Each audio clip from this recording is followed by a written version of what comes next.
আজকের শোনার সময়ের ভালো থাকা সিরিজের গল্প রোজ ব্যায়ামে কমে অ্যাংজাইটি।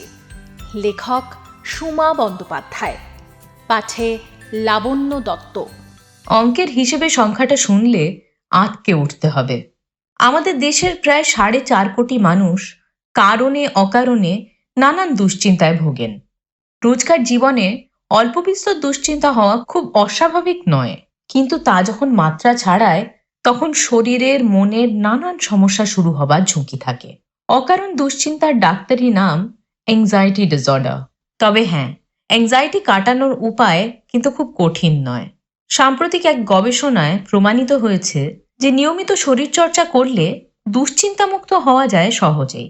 সুইডেনের লান্ড বিশ্ববিদ্যালয়ে এক্সপেরিমেন্টাল মেডিকেল সায়েন্সের মার্টিন এসভেনসন ও তার সহযোগী চিকিৎসা বিজ্ঞানী টমাস ডেইরবার্গ বিশ্বের 4 লক্ষ মানুষের উপর সমীক্ষার পর এই সিদ্ধান্তে পৌঁছেছেন।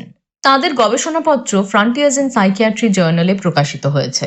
সুদীর্ঘ গবেষণার পর তারা এ বিষয়ে নিশ্চিত প্রমাণ পেয়েছেন যে নিয়মিত শরীরচর্চা, মর্নিং বা ইভিনিং ওয়াক কিংবা ফুটবল, ক্রিকেটের মতো মাঠে দৌড়ে খেলাধুলো করলে মন ভালো থাকে।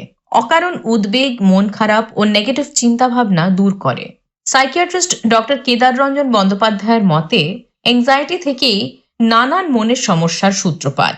রোজকার জীবনে অল্প স্বল্প উদ্বেগ থাকা স্বাভাবিক, কিন্তু তা যখন বাড়াবাড়ি পর্যায়ে পৌঁছে যায় তখনই বুঝতে হবে সমস্যা। এক্ষেত্রে ডক্টর বন্দ্যোপাধ্যায় ব্রিদিং এক্সারসাইজ, নিয়মিত ফ্রি হ্যান্ড বা দৌড়ে খেলাধুলো করার পরামর্শ দেন। এছাড়া গান শোনা, বই পড়ার মতো ভালো লাগার বিষয়ে কিছুটা সময় কাটালে অ্যাংজাইটি কমে যায়। সুইডেনের মনোবিজ্ঞানীরা সমীক্ষায় জেনেছেন বিশ্বের প্রায় 10% মানুষ অ্যাংজাইটি ডিসঅর্ডারে ভোগেন। মহিলাদের মধ্যে অকারণ উদ্বেগের প্রবণতা পুরুষদের তুলনায় প্রায় দ্বিগুণ। টানা 21 বছর ধরে বিশ্বের বিভিন্ন প্রান্তের নানান বয়সী মানুষের উপর সমীক্ষার পর মার্টিন এসভেনসন ও তার সহযোগী চিকিৎসকরা এ বিষয়ে নিশ্চিত হয়েছেন যে নিয়মিত গা ঘামিয়ে এক্সারসাইজ করলে মন ভালো থাকে। শুরুতে তারা স্কি রেসারদের ওপর সমীক্ষা করে দেখেন যে যারা নিয়মিত ক্রস কান্ট্রি স্কি রেসে অংশ নেন তাদের মানসিক উদ্বেগ ও দুশ্চিন্তা অন্যান্যদের তুলনায় নেই বললেই চলে। একই সঙ্গে মার্টিন এসভেনসন ও টমাস ডেইরবার্গ আরও একটা বিষয় সম্পর্কে নিশ্চিত হয়েছেন, যে সব মহিলারা পরিশ্রম করে সাফল্যের সঙ্গে পেশা সামলান ও কর্মজীবনে সফল, তাদের মানসিক সমস্যার ঝুঁকি হোমমেকারদের থেকে অনেক কম। এই দুই তথ্যের উপর ভিত্তি করে সুইডেনের লান্ড বিশ্ববিদ্যালয়ের চিকিৎসা বিজ্ঞানীরা এক্সারসাইজের সঙ্গে মনের সমস্যার সম্পর্ক নিয়ে সমীক্ষা শুরু করেন। সুদীর্ঘ সমীক্ষা ও গবেষণায় প্রমাণিত হয় যে নিয়মিত ফিজিক্যাল এক্সারসাইজ অ্যাংজাইটি ডিসঅর্ডার জনিত মানসিক চাপ কমাতে উল্লেখযোগ্য ভূমিকা নেয়। এই প্রসঙ্গে কথা হচ্ছিল নিউরোসাইকিয়াট্রিস্ট ডক্টর অংশুমান দাসের সঙ্গে।